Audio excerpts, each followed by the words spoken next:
Good day, all. Welcome back to the course. Today, we'll be looking at Module 3 Natural Disasters. We'll be looking at atmospheric and environmental events. Now, by way of the objectives, by the end of this module, you'll be able to define the key atmospheric and environmental disasters, including hurricanes, wildfires, and storms. You'll also be able to identify the specific impacts of this disaster on human health, infrastructure, and the environment. We'll also be able to recognize the roles of individuals, governments, hospitals, and businesses in mitigating and responding to these disasters. Now, you'll also be able to develop action plans for stakeholders to take before, during, and after atmospheric and environmental disasters. Now, by way of introduction, atmospheric and environmental events such as hurricanes, wildfires, and storms have become increasingly frequent and intense due to climate change. This module explores the survival and management strategies required during these events, focusing on key environmental hazards and providing guidelines for effective response. Understanding how to prepare for and mitigate the effects of such natural disasters is crucial for saving lives, protecting property, and ensuring the resilience of communities. Now, let's look at the first atmospheric disaster, which is hurricanes, looking at the survival and structural protocol.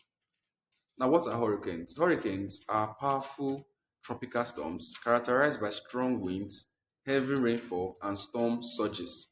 What are some of the impacts of hurricanes? There's coastal flooding, there's high winds, there's heavy rainfall, and there's inland flooding.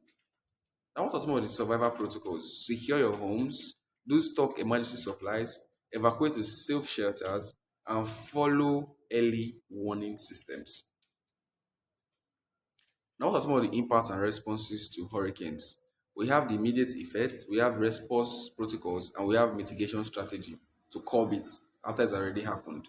Now, what are some of the immediate effects? There's structural damage on it, there's loss of life, and there are injuries to victims. There's also displacement.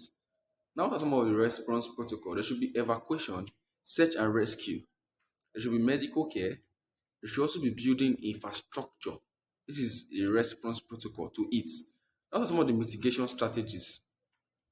There should be hurricane resistant buildings so that it doesn't happen again. There should be early warning systems so that people can evacuate on time. There should also be community education so that people can know and be aware on time. Now let's look at the next one, which is wildfire. Let's look at the management and mitigation. Now, what are wildfires? This is an image of a wildfire. This is an uncontrolled fire spreading rapidly across forests and grasslands. Now, what are some of the impacts of a wildfire? There's destruction of ecosystem, property damage, air pollution, and there's also displacement.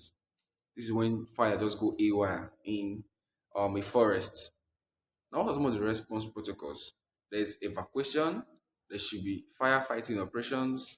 That is, those firefighters they come and try to extinguish the flames. There's also creating defensible spaces, and there's also public awareness. Now, let's look at the impacts of a wildfire and the long-term discovery, recovery. We have short-term effects of wildfire. We also have long-term effects. Now, for the short-term effect, there's property destruction, there's injury, and there's displacement. Now, for the long-term effects, there's ecosystem disruption. Imagine where wildfire happened. That place cannot be recognized for a while.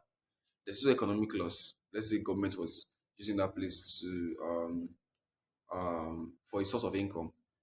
There's also soil erosion. If rain happens in that area, there can be serious soil erosion.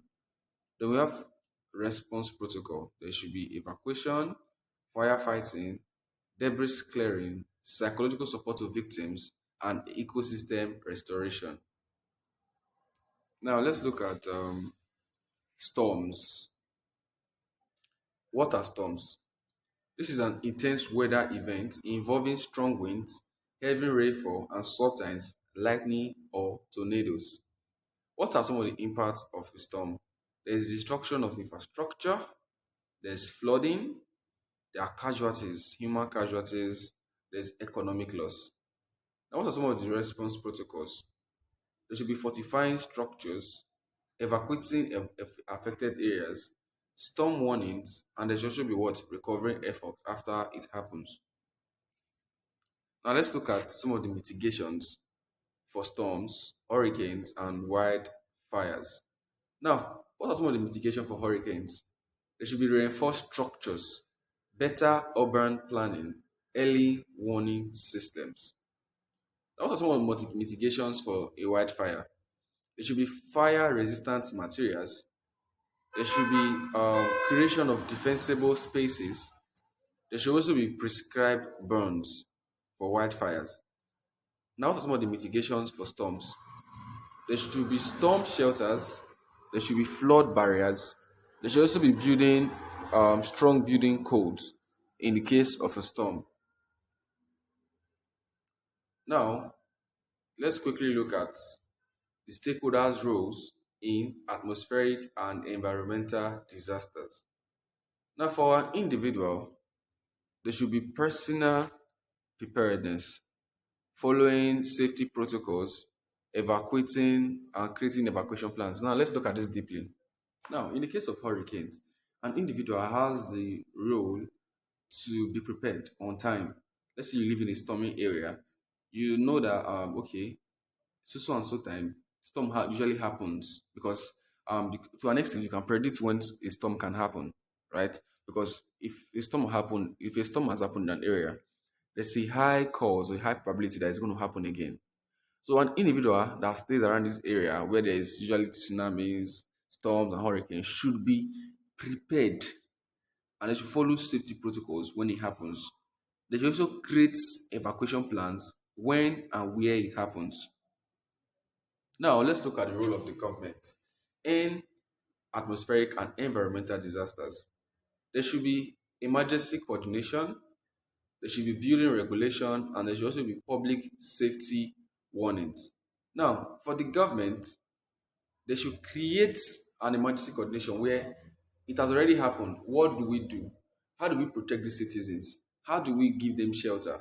These are emergency coordination. They should be able to send in fast and reliable um, emergency team to affected areas to be able to coordinate this disaster that has happened. Now, for the building regulations, they should be able to give building regulations to persons building around areas that these things are prone to happen. You should be able to give them these regulations and they should follow it strictly.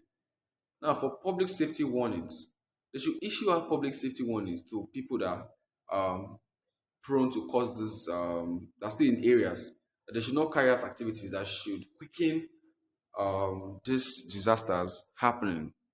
Now, let's look at the role of hospitals in the case of atmospheric and environmental disasters. Now, for hospitals, there should be emergency medical care, there should be trauma management, and there should be health services during disasters. Now, for the emergency medical care, hospitals should be ready when there's an emergency, when there's a disaster, rather. They should be ready at all times to give the best emergency medical care they can give.